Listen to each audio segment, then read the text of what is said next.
everyone, I'm Saya and you're listening to the Stars in My Pocket podcast. Welcome back for the second part of this month's Long Yak.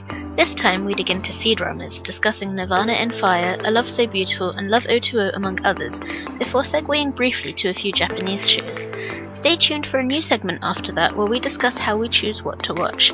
As always, you can skip to the parts that interest you by using the timestamps in the show notes.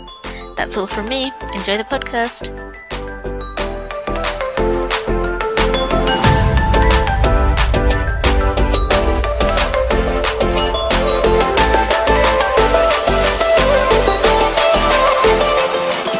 I think we've reached the end of our K-drama list, but we've got a little, what is it called, a detour into C-dramas,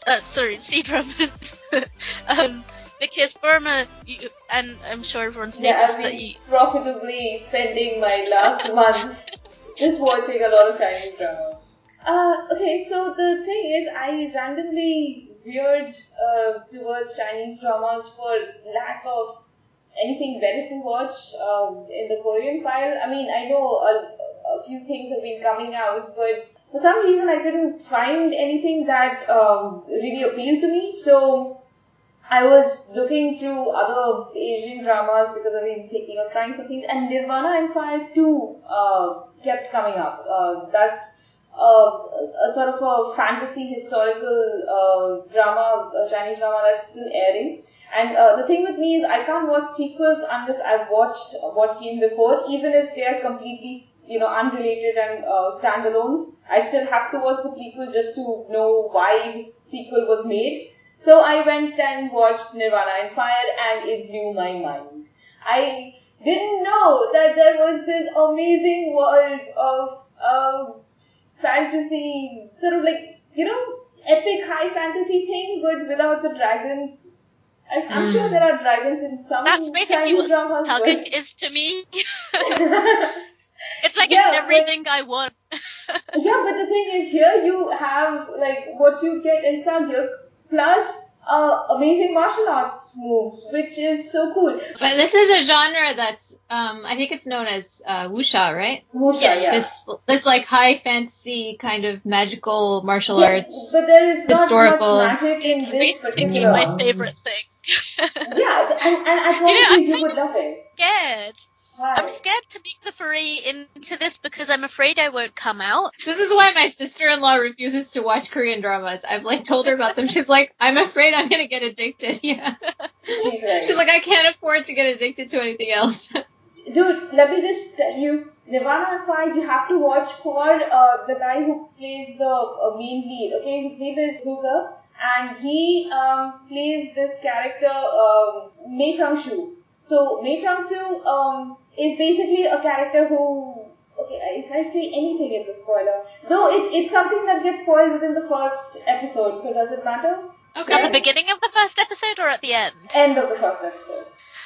Okay, then I'm going to take my headphones a second and Don't. Then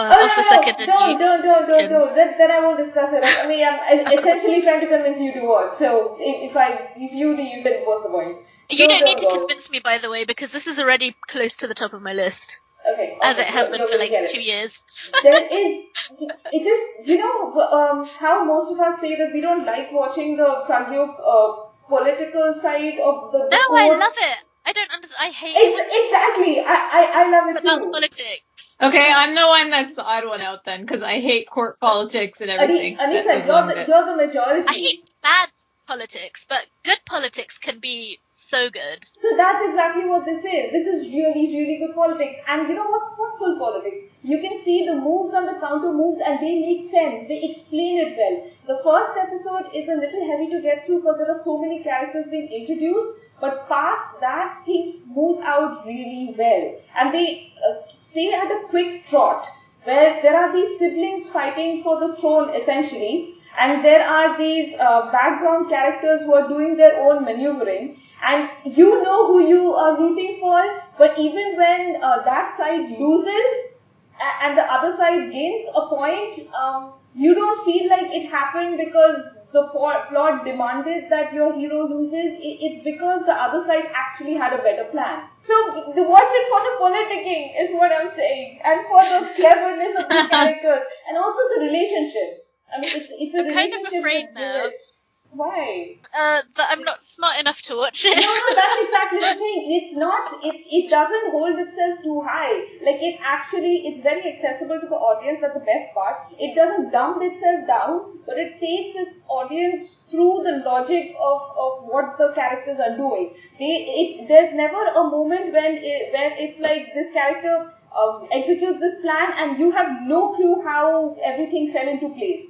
You know how things fell into place because the characters, without ever letting the plot drag, they are very clear about what's going to happen, what the plan is, how it's being executed. I mean, sometimes the cleverest of them all does pull strings that you didn't expect, but it's always fun. I mean, it makes sense in the larger context of things. I'm hyping this up so much, but I promise you to love it. The last in a long legacy of all the people who've been saying this is amazing. So, it's quite critically acclaimed, right? As in across the board, everyone has agreed this is amazing. So I don't expect to be disappointed. It's just a matter of when can I sort of get myself to the right headspace where I can actually embark on a 54 episode show without being sort of dwelling on the fact that it's long.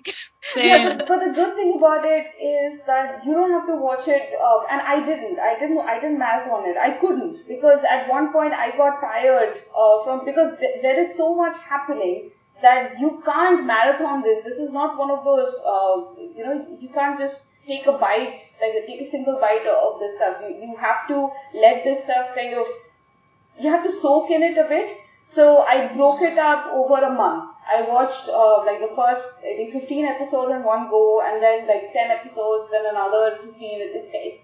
And I really enjoyed watching it like that. How long are the episodes? The episodes are about 40 minutes, I think. So that's not bad. Yeah, that's better. So you're basically looking at something like a 30 episode. No, I'm being generous here, but or the opposite. If I think of it that way, then it will be easier for me to start it sort of psychologically. Yeah, definitely, and it doesn't feel long. Each episode, as a recapper, you know how when the episode starts reaching the hour mark, you start losing your head because it's not ending. Here, it always feels like the episodes aren't long enough. So that's a good feeling for you to have, especially for a drama that spans over 54 episodes. So, yeah. While we're on the topic of Chinese historicals, Paroma, you really want to watch what is it called? Love Weaves Through a Millennium, which is the Chinese version of Queen Inhyun's Man. Oh, I've been meaning to do that. Have you seen that? I really like it. Yeah, I've seen it. I watched it, I think, was it last year? I really liked it. It has, it does follow the same storyline, but it adds some things which are really interesting, and it changes the some of the relationships a bit. I don't know, you'll find this out really quickly. So the Kim Bong-do character has a rival in his time who's a frenemy. And that character really drives everything that he does in his in the past timeline. And it changes it changes the tone of that segment in a really interesting way. And he looks a lot like Lee Joon-gi as well. So you enjoy everything about that. Plus, the only Chinese historical.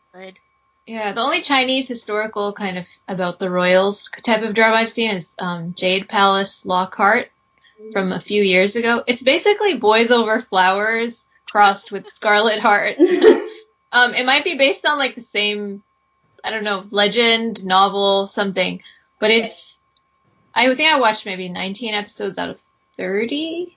I enjoyed it. I just I stopped being able to download the drama, that was around when Mega Upload got shut down, and then I didn't have a place to watch it anymore, and then I just kind of forgot about it. But I enjoyed it a lot.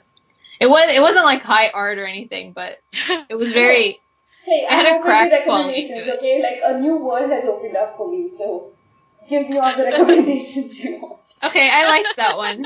I mean, I don't know how it ended, but I enjoyed the part that I watched a lot. Alright, I'm marking it down. I have a couple of like newer dramas that I ended up watching, and I'll just mention them before we move on. Sure. The one that's airing right now, and I want to recommend, because what I watched till now I really liked, was A Love So Beautiful. And it's a high school story. This girl has a crush on her neighbor who's in her class, and he's the genius boy, and she's the artsy but academically challenged girl. A trope that we have discussions over, and we'll talk about later. But this pair, it's a very conventional setup. But there's just something so utterly charming about the girl, and also, the way their relationship is, because it's not like the boy is disinterested, he's cold towards her, but he also cares about her, and she is very, very open about her feelings towards him. Like, it's very obvious. She basically just walks up to him and says that she likes him, and he's like, I don't like you, and she's like, okay, I have to work on this now. It just... So it's like it started with a kiss, the Taiwanese version. Well, yeah, but not really. It's not like that. There is a lot more life in this girl's character. So it reminded me a lot of Reply in 1994, or even Sassy Gogo, just in the way. What was the name of the actress? Okay, you had me at Sassy Gogo. Jungunji? Sold. Yeah, Yunji. So just the way Yunji's character in both those dramas had that certain life and vivacity that you generally don't find in these rapid female, young, naive female characters. This girl has that. Like she's got like ideas and thoughts and feelings, and she acts on them, and she has agency, and I like it. And the thing that really made me like this drama is a supporting cast, like their classmates. I'm sorry. Like she makes friends in her class very quickly, and then there's this group of I think two other boys and one other girl who quickly start like championing her every cause. So if she wants to stand for class president, they'll make sure that like nobody makes fun of her, that everybody like is supportive. If anybody says anything about her, they'll be there to defend her, and it's all very heartfelt. It's not like they're not shallow characters. Each of them have sort of lives, and you see that you end up getting attached to all of the characters. So I've seen all of I think 6 episodes till now, and I'm definitely going to watch it till the end.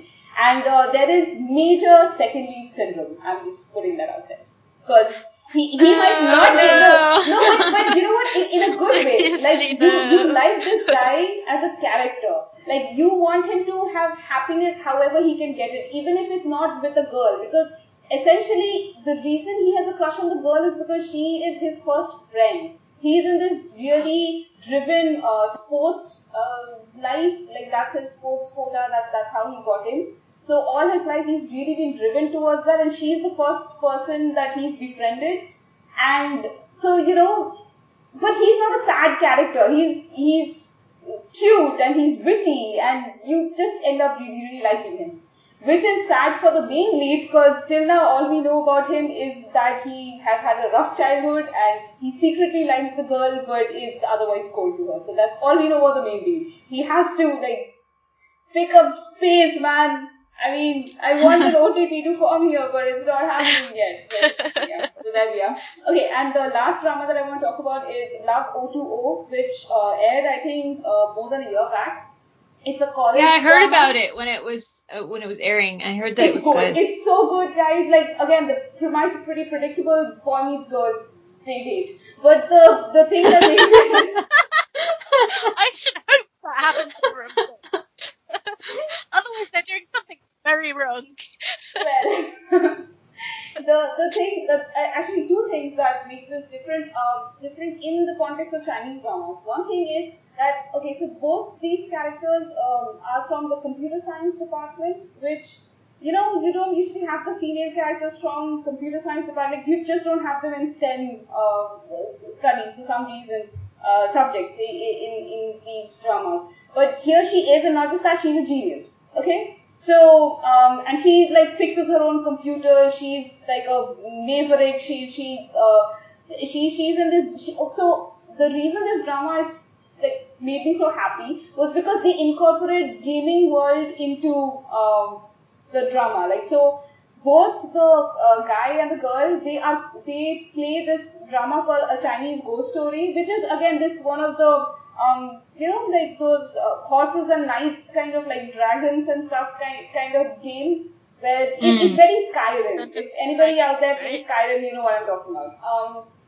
And so this is an open world, and they both of them are acknowledged amazing fighters, and they have like the respect of their peers and stuff. And what ends up happening is that characters get married and they go to quests together in the gaming world, and they end up getting married, and they have never met each other in real life. They don't know who the other person is. Yeah. So that's how the relationship starts first, and then eventually it spills onto the real world, and so that's where I'm at, where they've met, and a few episodes have gone by, and they're dating right now. So I love this drama so much, guys. I mean, there are plenty of cliches and tropes and stuff I can complain about, but at this point, I'm still super happy about this drama. So there you are. I feel convinced to watch this right now. Yeah, it sounds really good. You guys were actually like it, probably. But, yeah.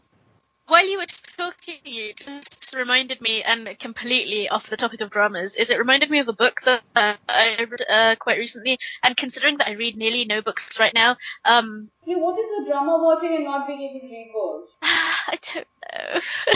Basically, I don't read books anymore. I'm so embarrassed about how many books I didn't read last year. What did Paroma just say?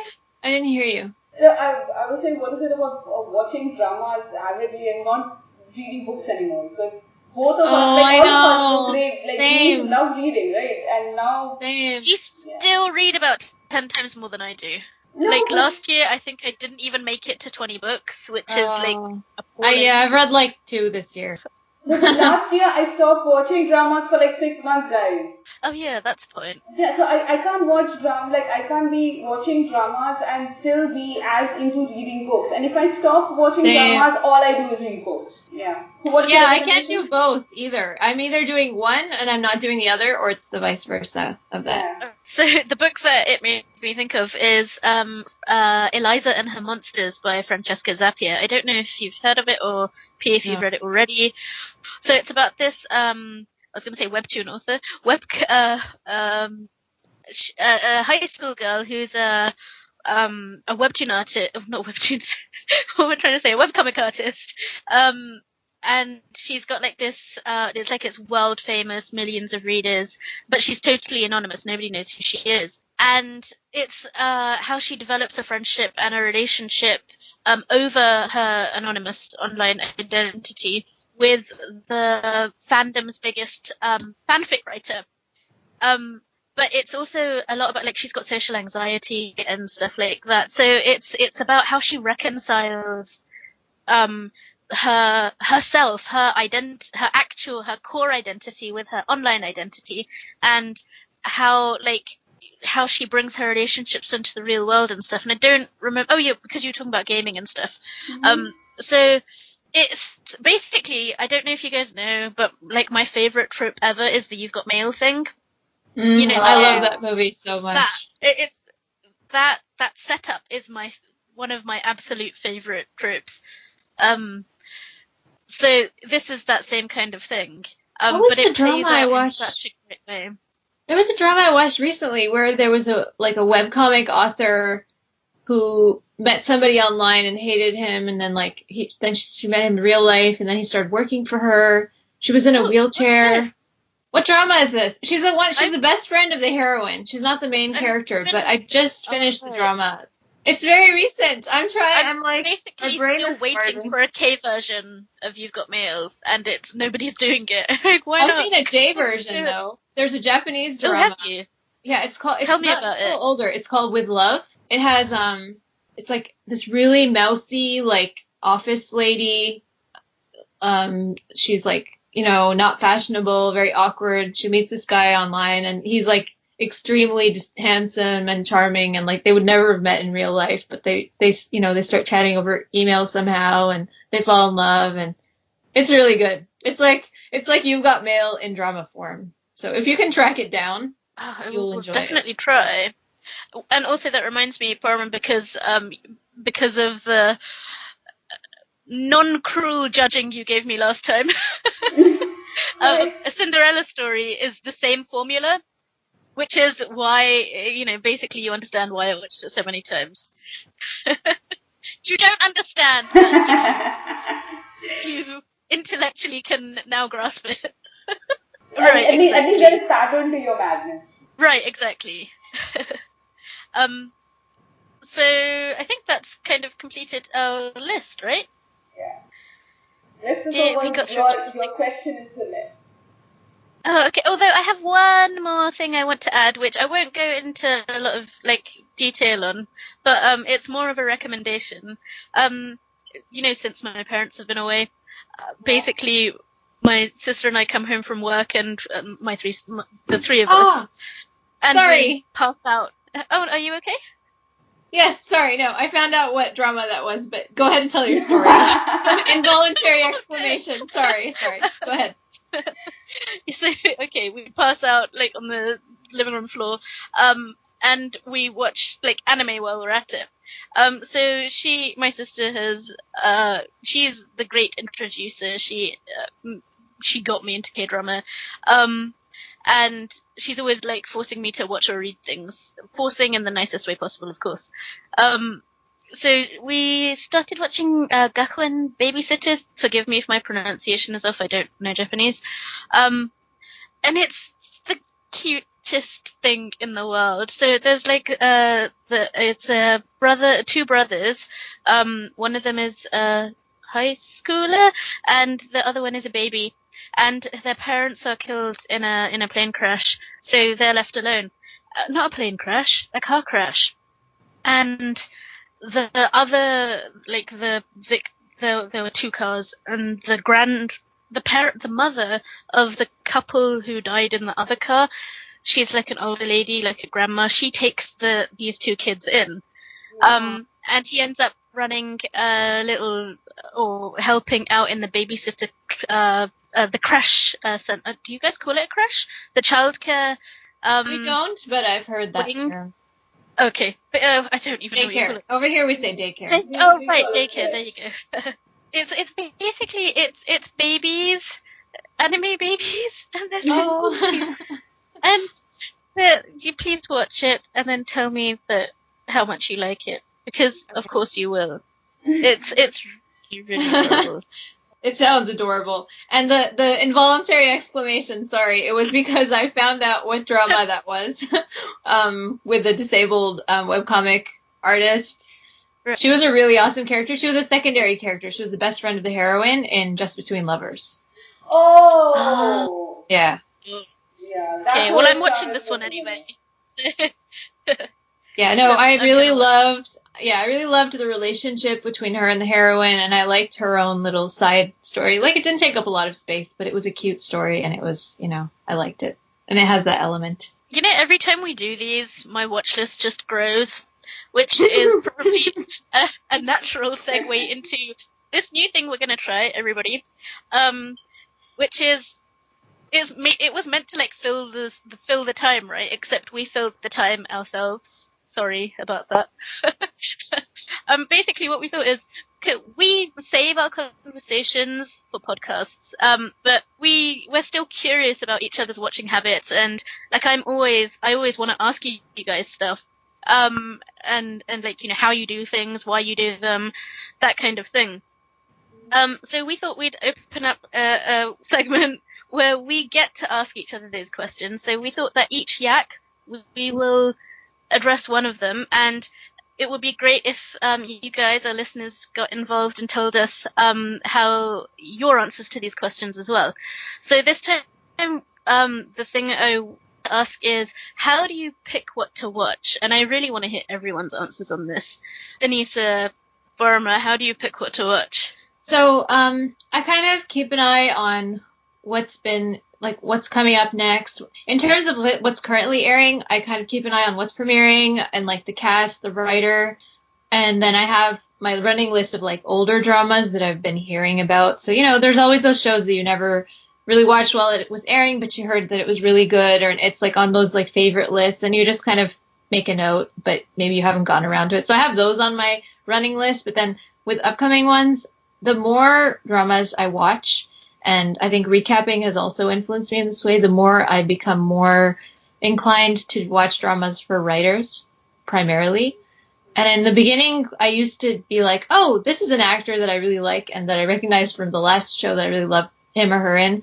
And I'm starting to not do that anymore because I've had a few bad experiences where I watched something solely for an actor or an actress because I love them so much, and it, like, killed some of my love for that person, and B, it just was, like, such a waste of time and a bad drama. So now I'm just like, okay, if the writer is good, even if the cast is not, my favorite people, I'm more willing to take that first over maybe a drama that's, got, Lee Seung-gi and someone else that I really love, but maybe the writer is not. Like the last drama that Lee Seung-gi was in, which I declined to watch for those very reasons. Right. Yes, because I am no longer trusting the Hong sisters. So, yeah. So that's my process now, basically. And then if I have friends who are like, you must watch this, and then I'm like, okay, I'm going to try it out if I have time. So your experience with following an actor into disastrous dramas, that's what happened to me after my very first drama, which was You're Beautiful. I followed Jang Hyun-suk into other stuff he's done, and I never recovered. Oh man! Did you watch Pretty Man? I watched Pretty Man. I also watched You're My Pet, the movie. It was. Oh God, that was terrible too. Yeah. You and watched Pretty Man. Yeah, I watched Pretty Man. I thought you saved yourself. Didn't I tell you not to? Oh well, you told me. Actually, I watched the first I think 4 episodes, and then you told me something. So by that time, I had to watch the rest of it. I don't know, I was like suffer for punishment.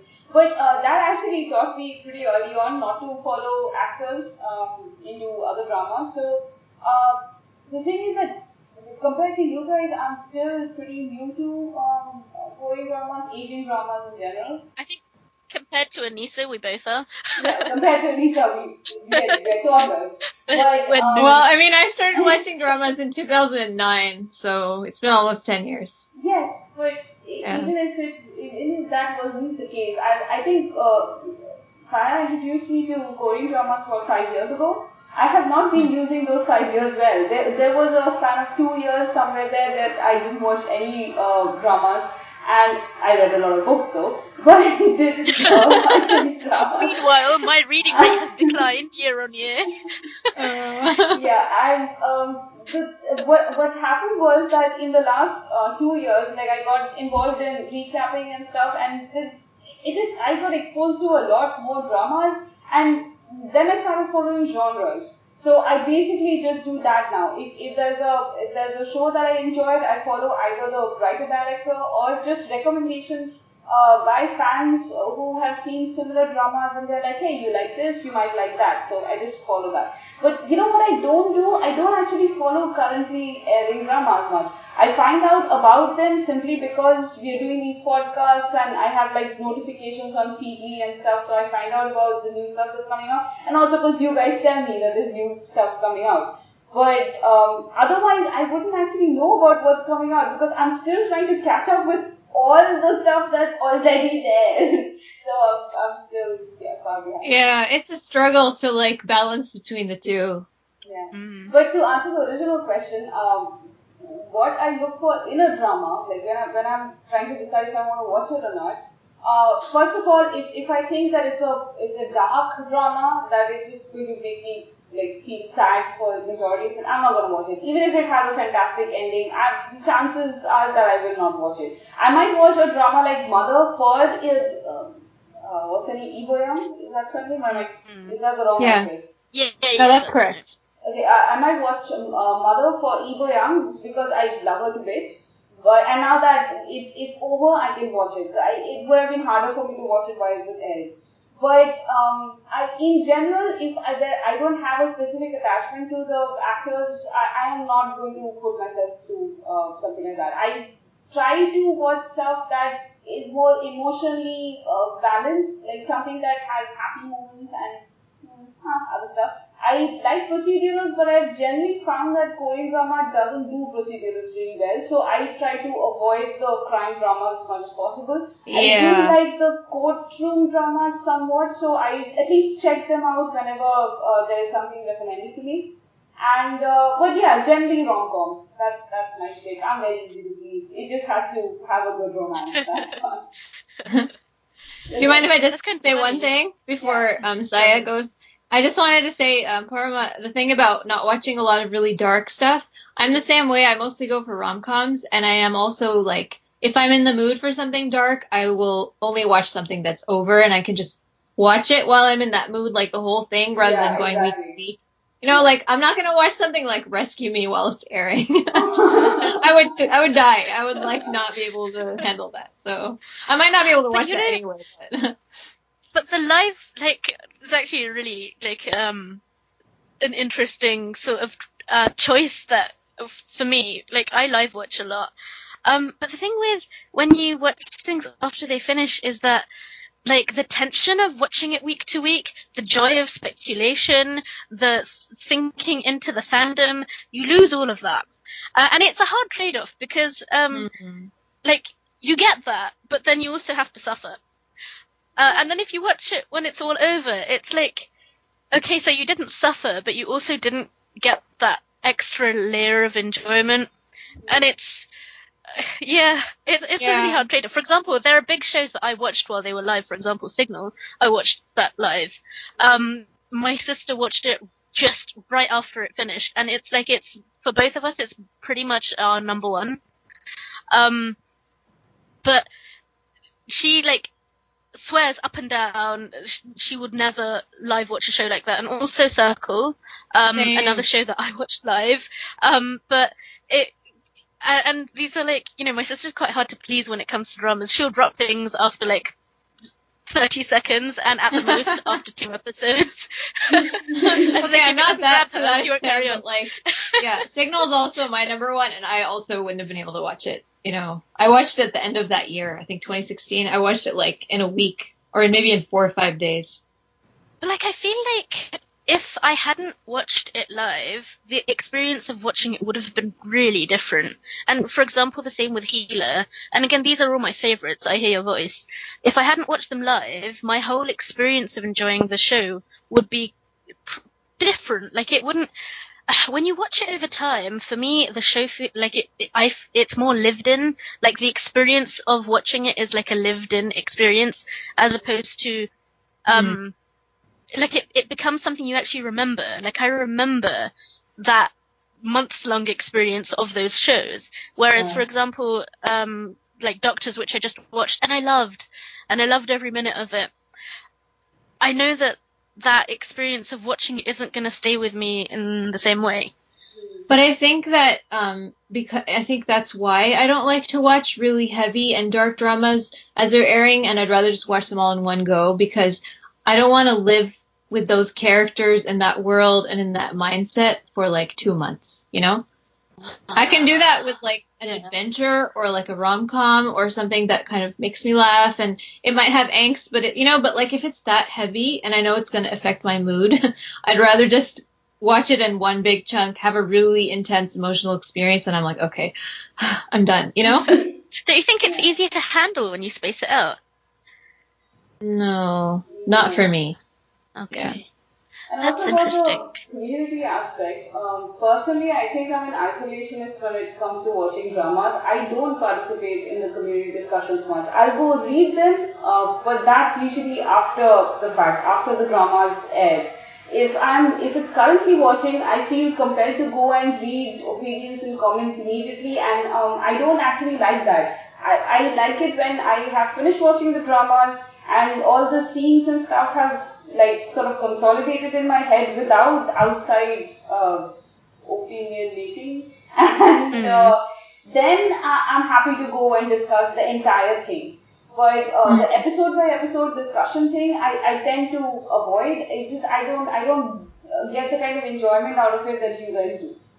Oh, okay. Yeah, no, I enjoy that, but I'm just like, it's just like, if you're watching it with everyone, you get to do that, and if not, then I'm like, oh, well, you know, I missed it. Yeah. And I do sometimes go back and read it, but, So, to answer the actual question... yes, go ahead. Yeah. So, mine is actually... the short version of the extremely long answer. It's kind of a mix between what the two of you said. So, yeah, in the beginning, exactly the same as Fee. First drama was also You're Beautiful, which I forced Paroma to watch after I watched it. Yeah. Which is how she came to the world. Ah, interesting. Mine was Coffee Prince. Coffee Prince is my second. Yeah, those are good starters. I think that was my third or fourth.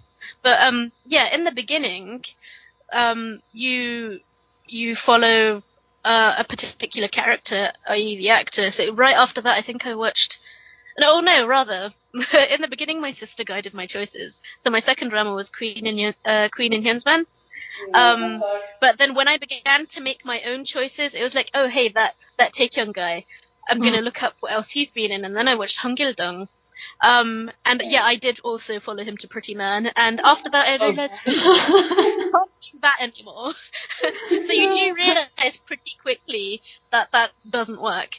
And then, yeah, at the end of the day, I found that writing is the most reliable predictor of whether a drama is worth watching or not. Because, like, for me, directing and stuff, I'm not like what is it called? I'm not knowledgeable about film and stuff.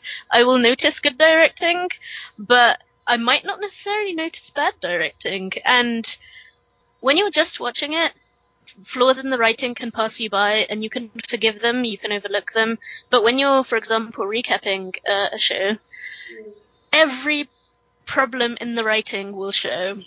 And yeah, so it is all about the writing. Like, in fact, the role that I'm on right now is what's her name? Hamyoung-hee role. So I went from Temperature of Love to High Society, which, by the way, a character in Temperature of Love is meant to have written High Society, so that made me laugh the entire time. Oh, that's so funny. That's so interesting. And from that, I went to Doctors.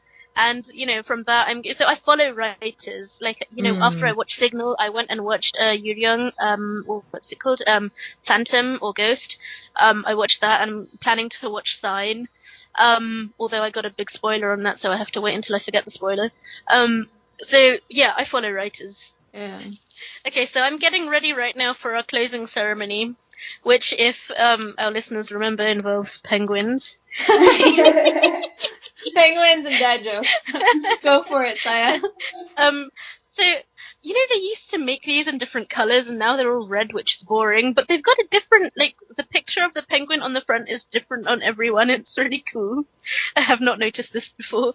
So one of them has, like, a dad penguin holding a baby penguin. Okay. I have to send you guys these. These are, like, the best. Okay. So, your closing ceremony question of the day. How did the penguin pass his driving test? You're gonna hate it. He flopped? That is a really good answer, yet the wrong one. Oh. Because he didn't fail. He passed. Right. But how? He winged it. Oh! But he can't fly. This is not a good dad joke. I guess he technically has wings. And we will leave everyone with to ponder the penguin. There we go. So, Bye. Bye. Bye.